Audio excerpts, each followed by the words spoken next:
बिस्मिल्लाहिर्रहमानिर्रहीम। अस्सलाम वालेकुम डियर स्टूडेंट्स, मैं हूं मोहम्मद वाजिद, आपका बायो टीचर। आज हम इंशाल्लाह 9th क्लास का जो नेक्स्ट टॉपिक है जिसका नाम है पॉपुलेशन लेवल, आज हम इसकी स्टडी करेंगे।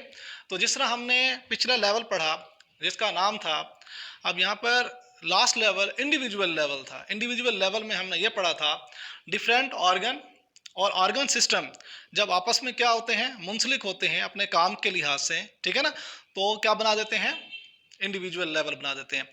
तो स्टूडेंट पहले जो किताबें हम पढ़ते थे उसमें हमारा जो लेवल ऑफ ऑर्गेनाइजेशन है इंडिविजुअल लेवल पर ख़त्म हो जाता था, ठीक है ना।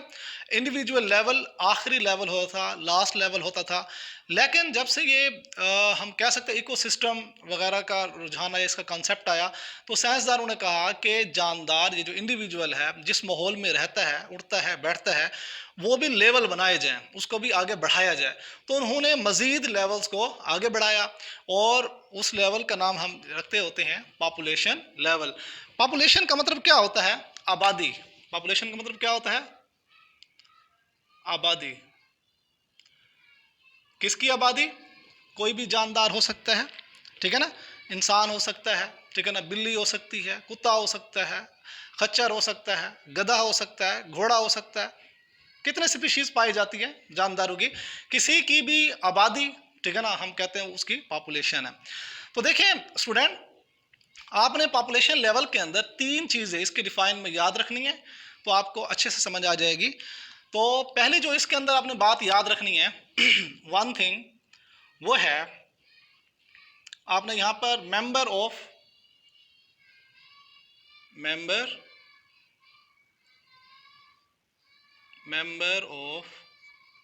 सेम स्पीशीज, सेम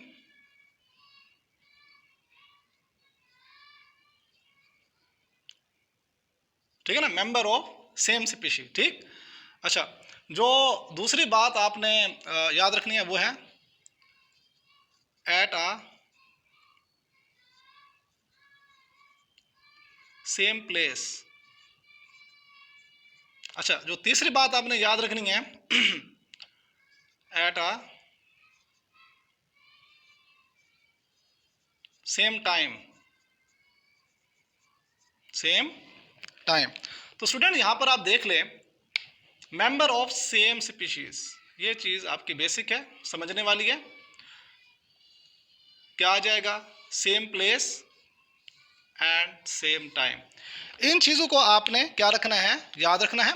तो पॉपुलेशन के लिहाज से मैं आपको एग्जांपल के जरिए भी इसको समझाऊंगा, ठीक है ना। तो पॉपुलेशन है क्या? Members of same species at a same place at a या इन अ सेम टाइम, ठीक है ना। ये तीनों चीजें क्या होनी चाहिए? सेम होनी चाहिए। तो इस डिफाइन को हम एग्जांपल जो आपकी बुक के अंदर भी दी गई है उसके जरिए हम क्या करते हैं, डिफाइन करते हैं। अब वो कहता है कि ह्यूमन पॉपुलेशन,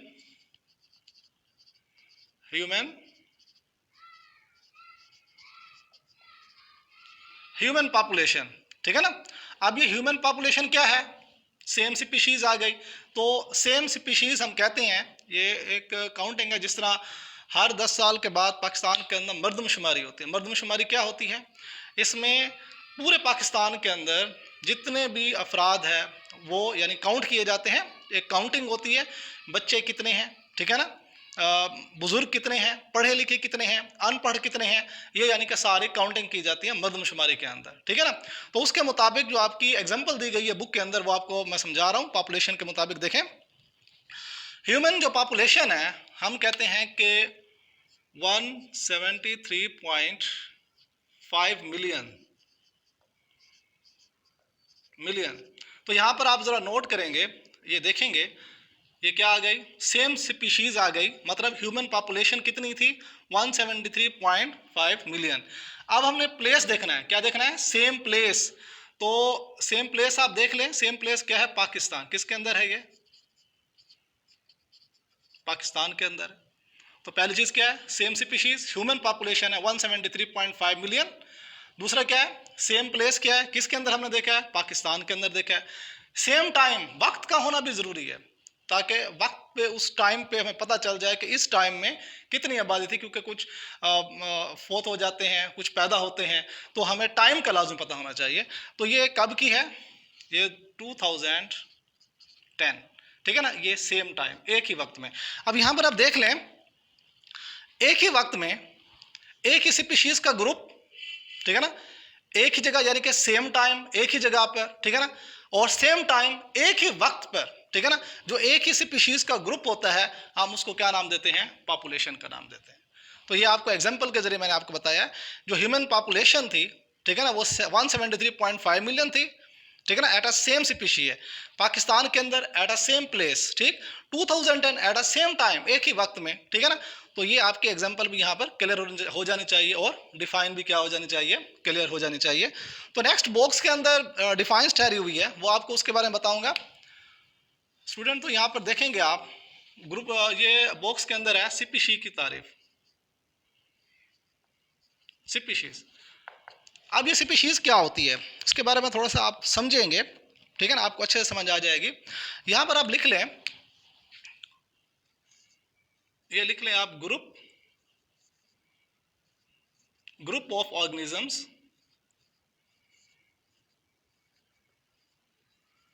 ये क्या होता है? ऑर्गेनिजम्स का एक ग्रुप होता है। ऑर्गेनिजम्स का क्या होता है? ग्रुप होता है, which can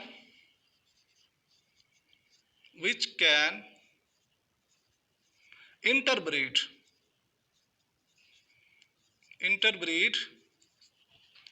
freely.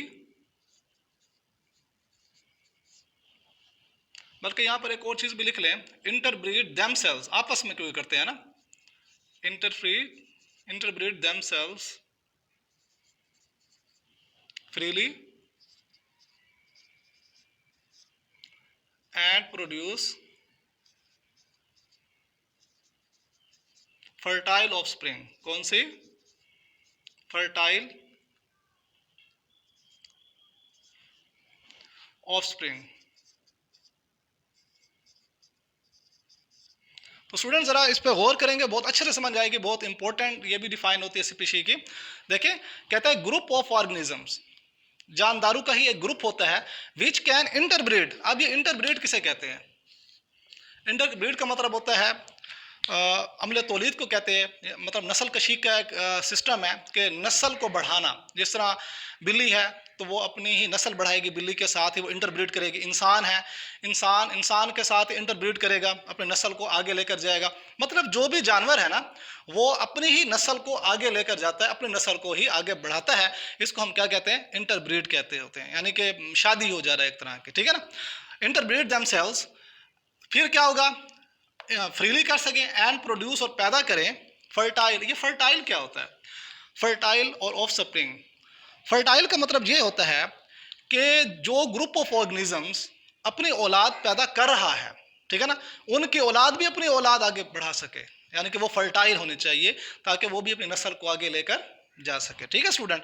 Of spring का मतलब क्या होता है? औलाद, बच्चे, यानी कि अपने ही जैसे बच्चे वो पैदा करे, ठीक है ना, वो भी अपनी तौलीद को आगे बढ़ा सके। तो सुने, अगर यूं हो जाए कि एक ही नस्ल के दरमियान ना हो, जिस तरह आपकी एग्जांपल भी दी गई है चैप्टर नंबर 3 के अंदर, कि अगर मेल यानी कि डंकी हो, ठीक है ना, और फीमेल हॉर्स हो, ठीक है ना, अब ये नस्ल चेंज हो गई, इनके दरमियान अगर इंटरब्रीड करा दिया जाए तो क्या वो फर्टाइल होगा? जो म्यूल पैदा होगा, जो खच्चर पैदा होगा, क्या वो फर्टाइल होगा? नहीं। अगर हम एक नस्ल का दूसरे नस्ल के साथ इंटरब्रीड कराते हैं, जो बच्चे पैदा होते हैं, जो ऑफ स्प्रिंग्स पैदा होते हैं, वो फिर आगे फर्टाइल नहीं होते, वो अपनी नस्ल को आगे नहीं बढ़ा सकते, ठीक है स्टूडेंट। तो नेक्स्ट बॉक्स के अंदर एक और डिफाइन आपकी ठहरी हुई है, हैबिटेट। हैबिटेट, हैबिटेट क्या होते हैं, ठीक है ना। अब ये हैबिटेट एक जगह को कहते हैं, माहौल के अंदर एक ऐसी जगह जिसमें कोई जानदार रहता है, उसको हम क्या कहते हैं? हैबिटेट कहते हैं। The place of environment, the place of environment, environment in which an organism live। यानी कि माहौल का ऐसा हिस्सा जिसमें कोई जानदार रहता है, हम उसको उसका क्या नाम दे देते हैं? हैबिटेट का नाम दे देते हैं। तो स्टूडेंट, आपको मैंने पॉपुलेशन की डिफाइन बताई, उसकी एग्जांपल बताई, स्पीशी की डिफाइन बताई, उसकी एग्जांपल्स बताई, हैबिटेट के बारे में बताया। तो उम्मीद है कि ये टॉपिक भी आपको समझ आ गया होगा। तो इंशाल्लाह नेक्स्ट लेक्चर के लिए बहुत जल्द मिलेंगे। तब तक के लिए अल्लाह हाफिज़।